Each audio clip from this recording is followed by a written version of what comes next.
श्री गोपाळ कृष्ण भगवान की जय।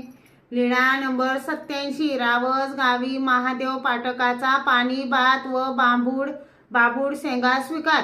रावस गावाला यात्रेकरूंचा मेळावा पोचला। रावस गाव हे तीर्थाचे गाव म्हणून बोने बायांनी रात्रीचे सर्व पदार्थ संपविले। आपण स्नान करायला गेल्या तेव्हा सर्वज्ञांना भूक लागली। सर्वज्ञ महादेव पाटकाच्या गुंफेकडे गेले। आत डोकावून पाहिले तेव्हा त्याने म्हटले, जी आत यावे जी। सर्वज्ञ गुंफेत गेले। त्याने बसायला आसन घातले। सर्वज्ञ आसनावर विराजमान झाले। त्याने सर्वज्ञांना पाणी भात व बाबूड शेंगा असे जेवू घातले। नंतर सर्वज्ञ तेथून निघाले। तोपर्यंत बोने बाया स्नान करून आल्या। त्यांनी स्वयंपाक केला। सर्वज्ञांना जेवू घातले। सिद्धनाथाच्या देवळाच्या वायव्य कोपऱ्यात यात्रेकरूंचा मेळा उतरला होता।